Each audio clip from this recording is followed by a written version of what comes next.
기도하시겠습니다. 좋으신 하나님 감사합니다. 오늘도 우리를 깨워주시고 가장 첫 시간 아버지 앞에 나와 엎드리게 하신 것을 감사드립니다. 사람과 대화하기 전에 먼저 하나님과 교제하며 하루를 출발하오니 하루 종일 우리와 동행하여 주옵시고 하나님의 마음이 있는 곳에 우리의 마음이 향하여 손과 발을 사용하여 하나님을 기쁘시게 하는 우리 모두가 되게 하여 주시옵소서. 예수 그리스도의 이름으로 기도 올리옵나이다. 아멘.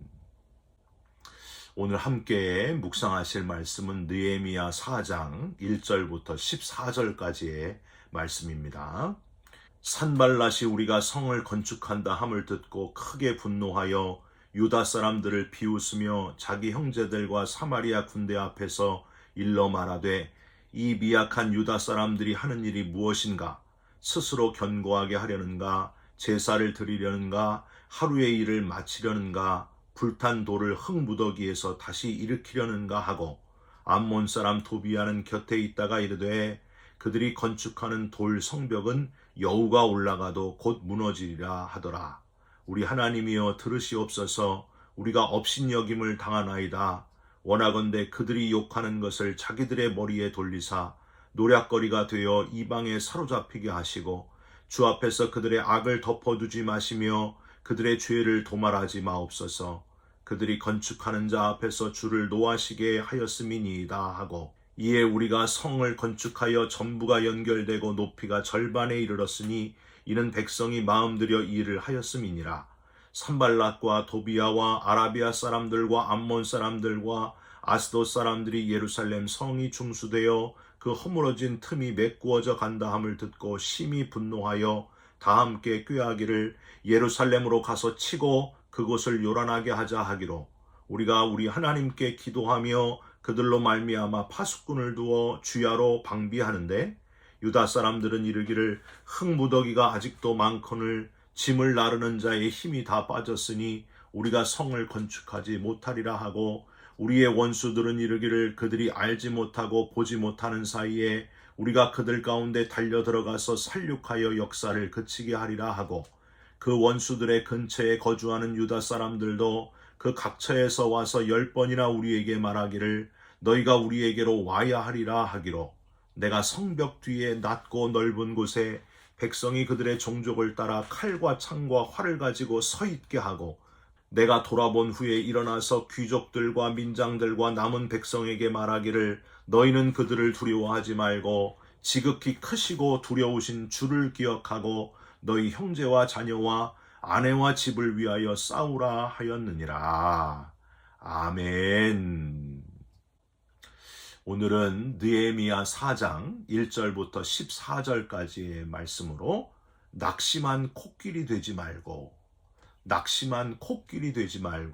라는 제목의 말씀을 함께 나누고 기도하는 시간을 갖겠습니다. 여러분, 몸집이 가장 큰 코끼리, 이 코끼리를 잡는 방법이 뭔지 아십니까?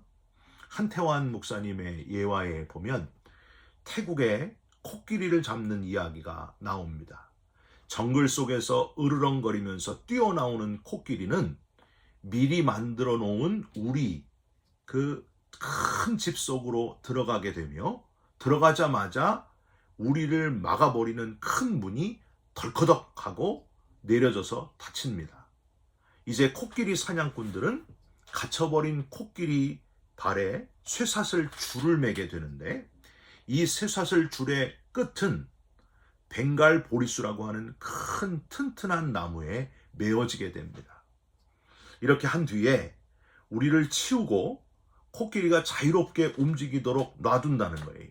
그러면 코끼리는 몇 주일 동안 발에 묶인 쇠사슬을 끌면서 나무를 뿌리채 뽑으려고 아주 힘을 많이 쓴다는 겁니다. 그러나 결국 코끼리는 자기 힘으로는 도저히 이 뿌리가 뽑히지 않는다 하는 걸 깨닫게 돼서 발에 묶인 쇠사슬이 팽팽하게만 되면 곧 포기해버리고 힘을 안 쓴다고 하는 겁니다.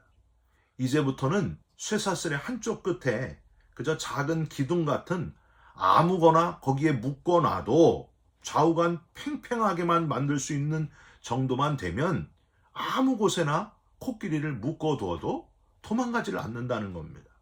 서커스의 천막까지도 끌고 가가지고 그놈을 팔 수 있다 하는 겁니다.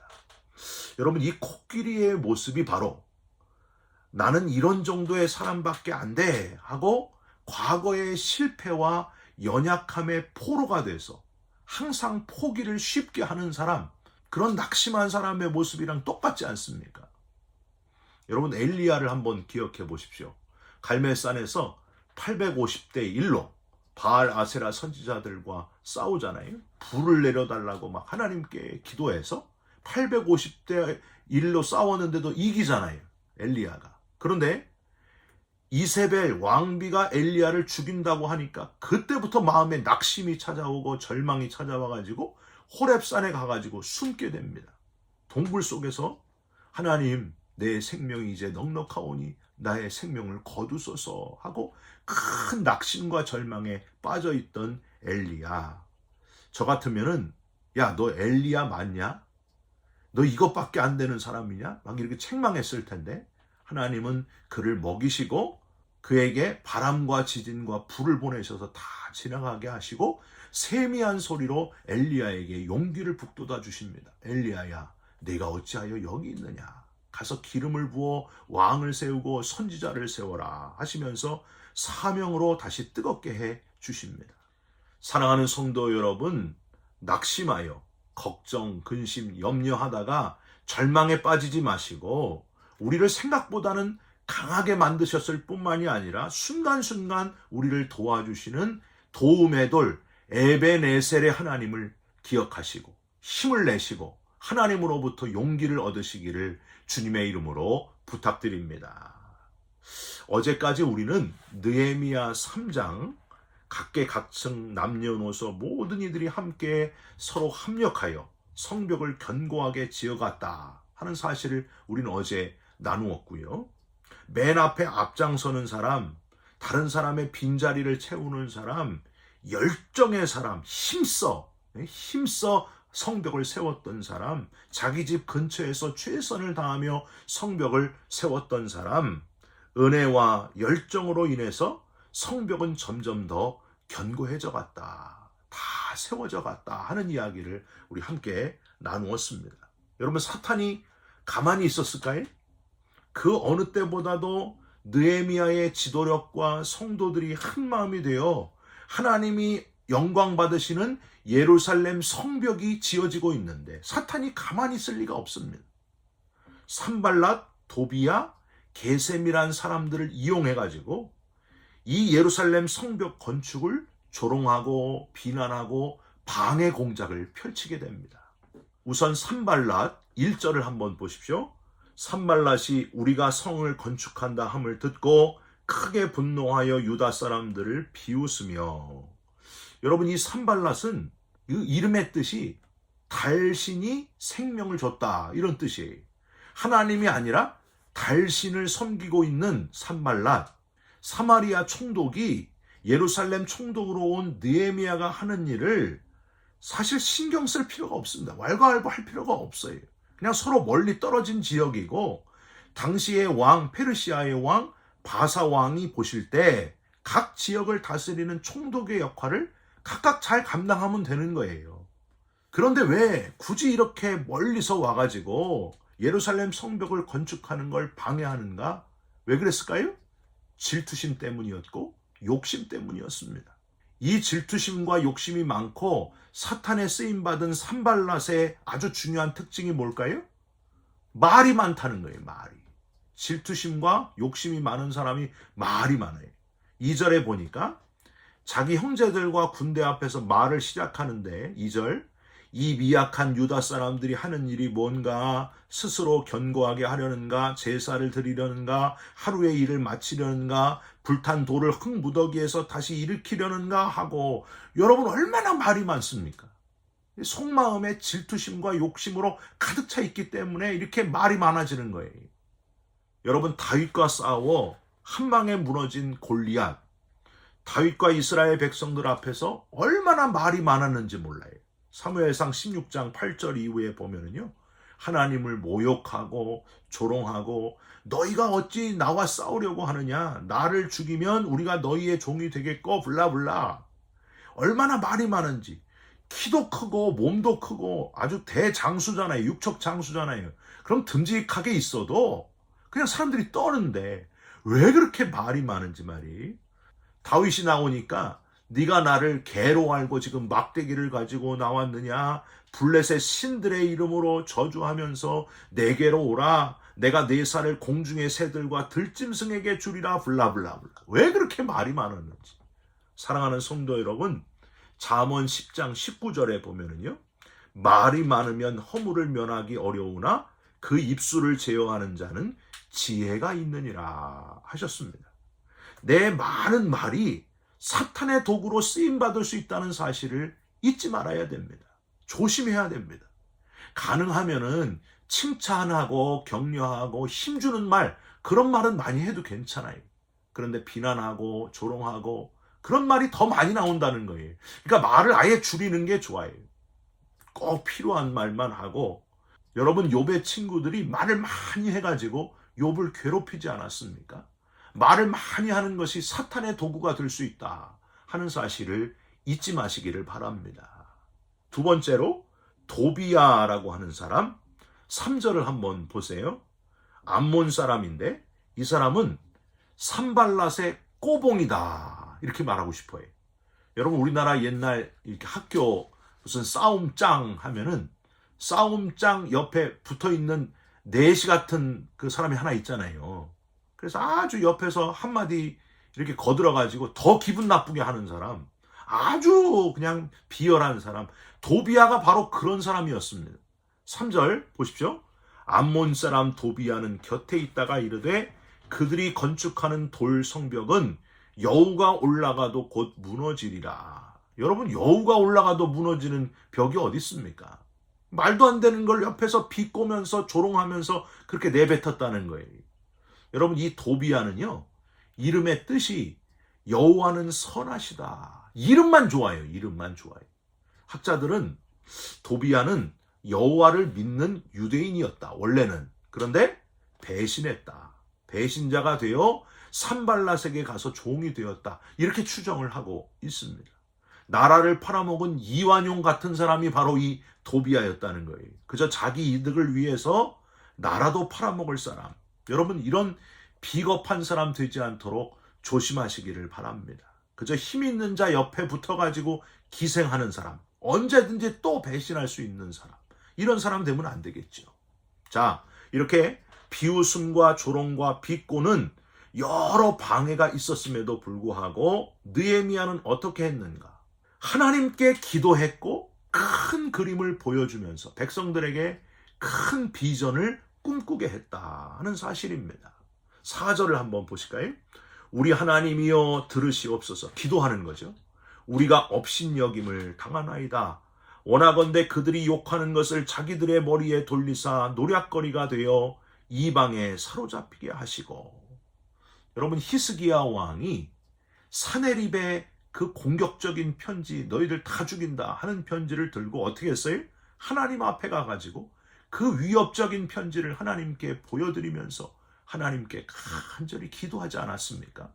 히스기야가 병들어 죽어갈 때에 있는 그대로 얼굴을 벽으로 향하여 하나님 앞에 전심으로 기도하지 않았습니까? 내가 내 눈물을 보았노라. 내 생명을 더 연장시켜 주리라 하고 15년을 더 살게 하시지 않습니까? 느헤미야가 기도했다. 전심으로 기도했다. 사람들이 아무리 방해했어도 하나님 앞에 엎드렸다 하는 사실을 잊지 마시길 바랍니다. 그리고 기도 말고 큰 그림, 큰 비전을 보게 했다는 것도 잊지 마시길 바랍니다. 6절을 한번 보세요. 이에 우리가 성을 건축하여 전부가 연결되고 높이가 절반에 이르렀으니 이는 백성이 마음들여 일을 하였음이니라. 지금 각자 일하는 백성들, 각자는 모를 수 있지만은요, 성벽이 어느 정도 됐다는 거예요? 절반이 완성됐다는 거예요. 그런데 백성들은 10절, 흙무더기가 아직도 많거늘 짐을 나르는 자의 힘이 다 빠졌으니, 즉 산발라, 도비야, 게셈 이런 자들의 방해 작전에 조롱과 비난에 백성들이 힘이 빠지고 있었다는 거예요. 11절 원수들이 우리 가운데 와서 살육하여 역사를 그치게 하리라. 여러분 이것도 그냥 말일 뿐이에요. 거기엔 백성들이 흔들려가지고 이 느헤미야는요 13절을 보십시오. 내가 성벽 뒤에 낮고 넓은 곳에 백성이 그들의 종족을 따라 칼과 창과 활을 가지고 서 있게 하고. 왜 뒤에 성벽 뒤에 낮고 넓은 곳으로 백성들을 서 있게 했을까요? 느헤미야가 왜 그랬을까요? 지금까지 너희들이 하나님이 힘주셔서 하나님의 은혜로 일구어낸 해낸 일들을 보라는 거죠. 멀리 서가지고 보라는 거예요. 얼마나 됐다고요? 절반이나 지금 성벽이 완성되었다. 이걸 보고 하나님의 이 놀라운 역사를 보고 힘을 얻으라는 거예요. 하나님의 은혜다. 절반이나 건축됐다. 14절 중간 보시면 너희는 그들을 두려워하지 말고 지극히 크시고 두려우신 주를 기억하고 너희 형제와 자녀와 아내와 집을 위하여 싸우라 하였느니라. 기도하고 열심히 하나님을 찾고 비전을 나누어 주는 사람, 비전을 보여주는 사람 느헤미야. 하나님이 하신 일들을 돌아보고 또 하나님이 하실 일들을 기대하고 꿈꾸게 하는 사람, 이 사람이 바로 느헤미야였다는 거예요. 여러분 이게 바로 참 그리스도인의 모습 아닙니까? 열심히 기도하고 하나님이 여태까지 이루어 주신 것에 감사하면서 또 앞으로 이루실 것을 기대하면서 기도하는 사람. 저와 여러분들이 바로 그런 그리스도인이 되시기를 부탁드립니다. 저는요 어릴 때에 요셉 이야기를 설교로 들을 때 나의 꿈을 들으시오 하는 그 요셉의 말이 너무너무 마음에 와닿았습니다. 하나님, 저게 바로 저의 비전입니다. 나의 꿈을 들으시오. 나의 비전을 하나님 이루어 주시옵소서 하고 꿈을 꿨어요. 비전을 가졌어요. 하나님, 제가 나중에 이제 목사님 되면은 5개 교회를 좀 짓고 싶습니다. 교회 이름은 꿈동산 교회 이렇게 짓고 꿈동산 어린이교회, 꿈동산 중고등부교회, 꿈동산 청년교회, 꿈동산 성인교회, 꿈동산 어르신교회 이렇게 5개 교회를 연령별로 지어가지고 5명의 담임 목사님, 저 말고 각 연령층을 가지고 목회할 그 4분의 목사님과 함께 팀 목회, 협력 목회를 하는 그런 비전과 꿈을 가지고 성장하게 되었습니다. 여러분, 저희 가정이 그때요, 교회에서 가장 가난한 과부의 가정이었어요. 지금도 생각하면은 너무 불쌍한 가정이었는데 제가 거기서 꿈을 꿨다니까요. 하나님이 지금까지 이 불쌍한 과부의 아들이 가진 꿈을 하나하나 이루어 가시고 계시는 것이 얼마나 감사한지 모릅니다. 사랑하는 성도 여러분, 우리가 할 일은 어려움과 고난과 환난 앞에서 우리가 할 일은 하나님 앞에 기도하는 거예요. 나를 막 비난하고 조롱하고 못 살게 구는 사람들 가가지고 멱살 잡고 싸우자, 이게 우리가 할 일이 아니고 하나님 앞에 기도하는 겁니다. 그리고 하나님 앞에 꿈을 꾸는 거예요. 비전에 집중하는 거예요. 하나님, 나를 통해서 하나님의 비전을 이루어 주시옵소서. 기도하고 비전을 꿈꾸고 저와 여러분들이 바로 그런 사람이 되시기를 부탁드립니다. 낙담하지 말고 말 많은 자, 사탄의 도구로 쓰임받지 말고 하나님 앞에 엎드려 기도하시고 하나님이 기뻐하시는 비전의 사람 되시기를 주님의 이름으로 축원드립니다. 여러분, 예수님이 그런 분이셨습니다. 십자가를 지시고 십자가에서 달리실 때에 비난하고 조롱하는 자들을, 침뱉는 자들을 향하여 예수님은 맞대응하지 않으셨습니다. 예수님은 비전을 바라보셨습니다. 온 인류를 구원하는, 영혼을 구원하는, 생명을 구원하는 비전을 꿈꾸시고 그 비전을 이루신 분이 바로 예수님이셨습니다. 저와 여러분도 여러 방해자들의 그 조롱 앞에서 기도의 사람, 비전의 사람, 예수님과 같은 사람 되시기를 예수님의 이름으로 축원드립니다. 기도하겠습니다. 하나님, 말 많은 산발랏이나 비꼬는 도비아의 비난과 조롱과 방해에 흔들리지 않게 하여 주시옵소서. 낙심하지 않게 하여 주옵소서. 멀리서 넓게 보는 자가 되게 하시고 성벽 절반을 세우게 하신 하나님의 손길을 보게 하시고 비전을 꿈꾸는 자가 되게 하여 주시옵소서. 하나님이 기뻐하실 꿈을 꾸는 자가 되게 하시고 열심히 뛰는 자가 되게 하여 주시옵소서. 낙담하지 않게 하시고 절망하지 않게 하시고 주님 한 분께 집중하고 일어서는 자들이 되게 하여 주시옵소서. 예수 그리스도의 이름으로 기도 올리옵나이다. 아멘. 하늘에 계신 우리 아버지여, 이름이 거룩히 여김을 받으시오며 나라가 임하옵시며 뜻이 하늘에서 이룬 것 같이 땅에서도 이루어지이다.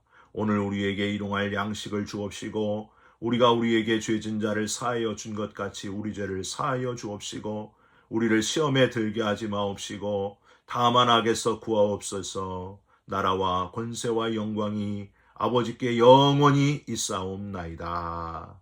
아멘.